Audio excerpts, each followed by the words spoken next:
वहां जाएगा, ऐसा हो जाएगा। और भटकाने वाले भटकाएंगे आपको, बहुत भटकाएंगे।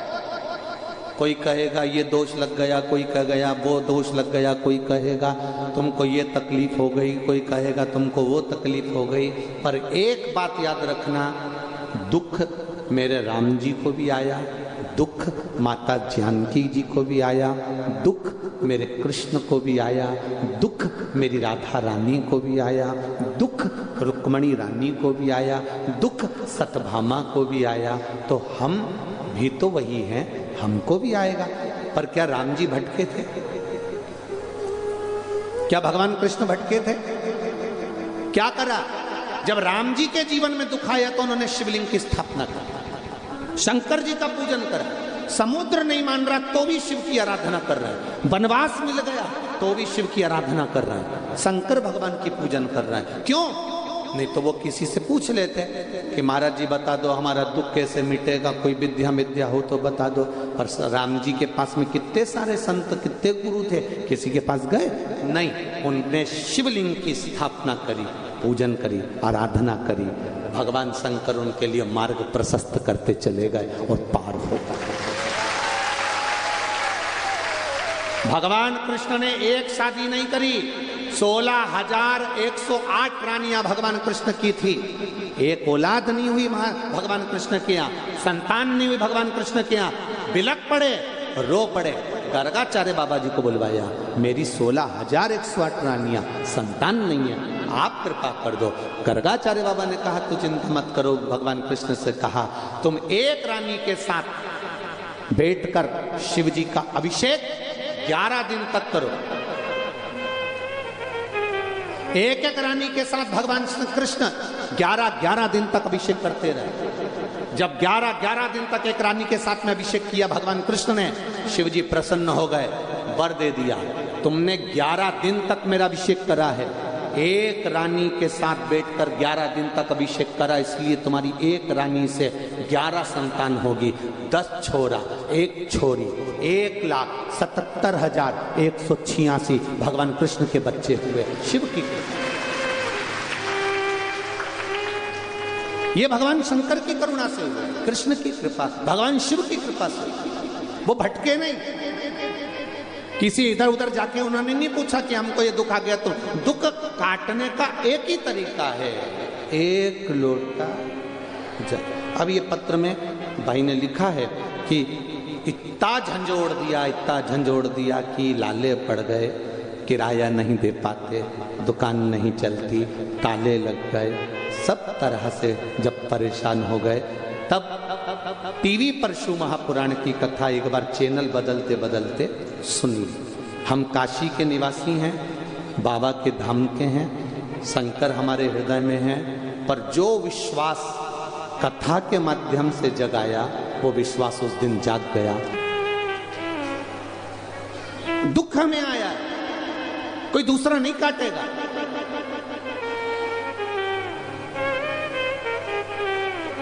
कोई दूसरा नहीं काटेगा।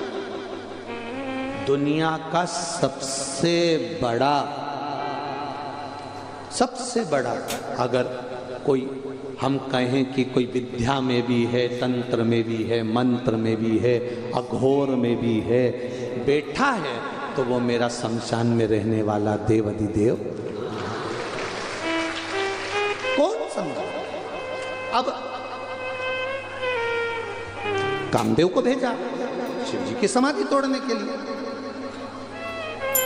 देवताओं का अपना हित करना था, अपना हित जानना था।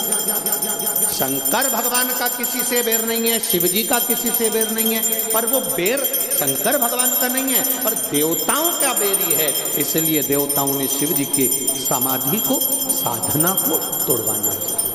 तोड़ दो।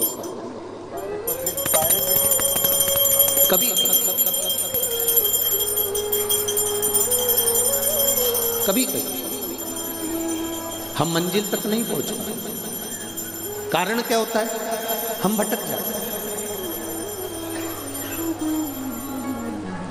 मथुरा के विश्राम घाट पर 8-10 पंडा नाव में बैठ गए, भांग छान के पीछे 8-10 और उन्होंने नाव वाले से कहा कि आज नाव हम चलाएंगे, हमको वृंदावन जाना।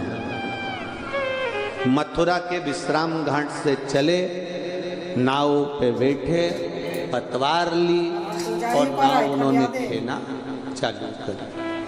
सुबह 9 बजे के बैठे थे, शाम की 5 बज गई, पर वृंदावन नहीं पहुंचे। घाट वालों से पूछा, हम सुबह 9 बजे के वृंदावन के लिए चले थे, ये कौन सा घाट है? तो कहा ये मथुरा का विश्राम घाट है। तो उन्होंने कहा यहीं से तो चले थे, अभी तक वृंदावन नहीं आया। तो उन्होंने कहा बाबा जी, तुम सुबह से नाव तो चला रहे हो, पर नाव को खूंटे से नहीं छोड़ा है। अगर ये नाव खूंटे से छूट गई होती तो ये वृंदावन पहुंच गई होती। उसी तरह हम लोग भी कई ऐसे ही हैं, बस सीहोर वाले महाराज ने कहा है तो लोटा भर के जल चढ़ा दो, पर अभी दिल से खूंटे से छूटा नहीं है। खूंटे से छूटना मतलब सीहोर वाले महाराज के कहने से नहीं, अपने दिल से, कि मैंने कथा में सुना है महादेव सुनता है, तो एक लोटा जल लेकर दिल से पहुंचे तो नैया पार हो गई। आसक्ति में नहीं पड़ना, वासना में, लोभ में, तृष्णा में, काम में। कई मिलेंगे दुनिया में आपको, कई भटकाएंगे, मार्ग से विभाजित कर देंगे तुमको, पर नहीं, हमारा राम, हमारा कृष्ण, हमारा शिव हमारा है।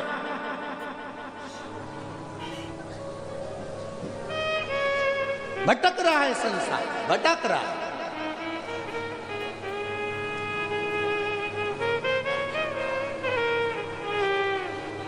माता के दूध में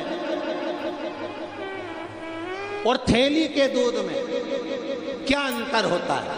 बताओ, बोलो रे जितने बैठे।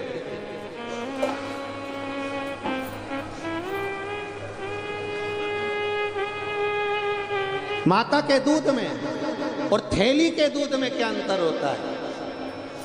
सबसे बड़ा अंतर होता है, सबसे बड़ा, माता का दूध पीने वाला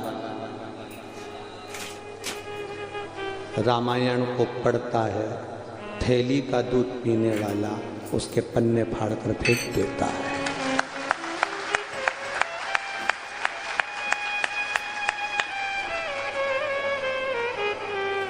माता के दूध में और थैली के दूध में, बोतल के दूध में जमीन और आसमान का अंतर है। जो माता का दूध पीता है वो रामायण को समझता है, जो थैली और बोतल का पीता है वो कभी नहीं समझ सकता, वो नहीं समझ सकता। उसके भीतर वो तत्व चाहिए जो माँ ने अपने स्तन से दूध पिलाकर संस्कार दिया है। वो संस्कार का दूध जो पिलाया गया है माँ ने, वो संस्कार का जब दूध झलकता है तब नैनों में क्या, जिह्वा में क्या, 3.5 करोड़ रोम छिद्र में राम झलकता है। जब माता का दूध इस हृदय में, पहचानो अपने उस भाव को, पहचानो अपने उस तत्व को। नाव खूंटे से नहीं छूट रही है, और आप उस नाव को खूंटे से जब छोड़ दोगे, इसको काम से, वासना से, आसक्ति से, तृष्णा से, लोभ से जब बाहर निकाल दोगे, तो यह नाव वृंदावन चली जाएगी, अयोध्या चली जाएगी, राम के पास चली जाएगी, शिव के पास, काशी चली जाएगी। ये नाव को छोड़ना पड़ेगा, ये नाव नहीं छूटेगी। हम सुबह से शाम तक खेर हैं। दुकान पर बैठकर सुबह 8 बजे से लेकर रात को 9 बजे तक तुम दुकान चलाते हो, कितना कमाते हो? किसके लिए कमा रहे हो? तुम्हारी पत्नी एक आध दिन पूछ लेना, किसके लिए कमा रहे हो? पति कहेगा तेरे लिए, मकान बनाना है, गाड़ी लेना है, जमीन लेना है, जायदाद। 25-25 लाख की गाड़ी में भी घूमने वाले एक दिन 25 रुपए के लोटे में प्रयाग जाते हैं। 25 रुपए के लोटे में प्रयाग जाते हैं, और प्रयाग के लोग अच्छे से जानते हैं। सब जो आते हैं प्रयाग, ट्रेन में सीट बुक करा के, ऊपर लाल कलर की एक झोली, एक सफेद कलर की रखी है, पत्तल में रोटी भी रख रहे हैं, चाय भी रख रहे हैं। कोई बच्चा उस पर चढ़ गया तो चिल्ला के दो नीचे उतर, उस पर मेरी अम्मा बैठी। अब वो बच्चा कह रहा है अम्मा तो नहीं दिख रही, वो लाल कलर की झोली लोटा रखा है, उसमें मेरी अम्मा है। 400 रुपए का टिकट करा, 2 टाइम खाना खिलाया, 2 टाइम चाय पिलाई, अम्मा को लोटे में लाया, थैली में लाया। एक दिन अम्मा जिंदा थी, जीते जी प्रयाग लिया था तो थैली में लाने की जरूरत ही नहीं पड़ती, लोटे में लाने की जरूरत नहीं थी। हमारी अम्मा बैठी है सीट पर, अब रो रहा है, आंसू ढा, और मतलब ही रो रहा है। एक ससुर मर गया, 4 बहुएं थी। खूब जाओ शंकर का गुणगान करो, शिव की भक्ति करो, जितना बन सकता है परमार्थ का कार्य करके अपने जीवन का आनंद। लाइट ऑफ दें। परमार्थ का कार्य वो कभी नहीं कर सकता जिसके भीतर स्वार्थ छुपा है। जो स्वार्थ से बाहर चले जाएगा वो परमार्थ में लग जाएगा। आप स्वार्थ से बाहर गए, आप परमार्थ में लग जाओ। ये प्रयागराज की भूमि है, स्वार्थ से बाहर निकलोगे, परमार्थ का आनंद पाओगे। परमार्थ का शिव कथा कह रही, कामदेव को भेजा गया, जाओ समाधि तोड़ो। कामदेव तीक्ष्ण बाण चला रहे हैं, समाधि तोड़ने को तैयार हैं, और कामदेव का मन इसलिए क्षुब्ध है, रो रहे हैं कि मैं शिव की समाधि क्यों तोड़ूं। कोई साधना में लगा, कोई भजन में लगा, कोई कीर्तन में लगा, कोई मंत्र में लगा, तो उसकी समाधि क्यों तोड़ी, किस लिए? जो शंकर के मंदिर में लोटा भर के जल चढ़ाने जाता है, जो शिव जी के मंदिर में जाकर झाड़ू लगाता है, पोछा लगाता है, शिव मंदिर को साफ करता है, निर्माल्य उठाकर विसर्जन में रखता है, शंकर जी के मंदिर की जो सेवा करता है, उस पर अगर कोई हंसता है तो वो खुद तो बर्बाद होता है, साथ में अपनी 7 पीढ़ी को भी बर्बाद कर देगा।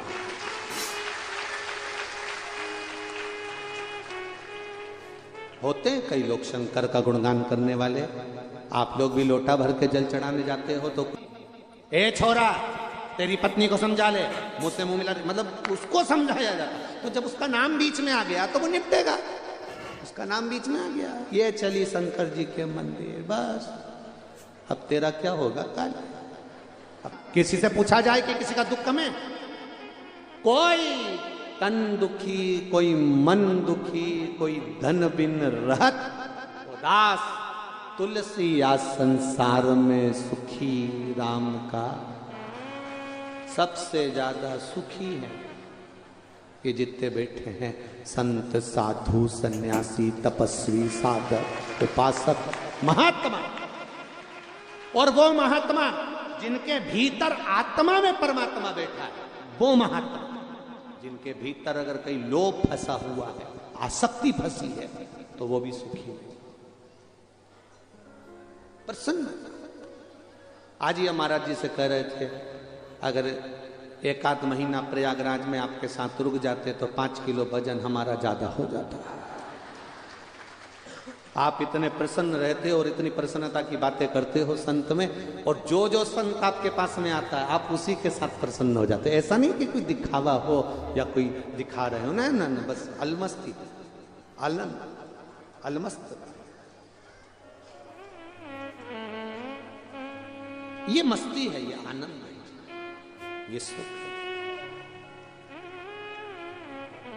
शिव कथा कर रही है, कामदेव तीक्ष्ण बाण चला रहे हैं महादेव के नेत्र खोलने के लिए, और खुला, शिव जी का नेत्र खुला।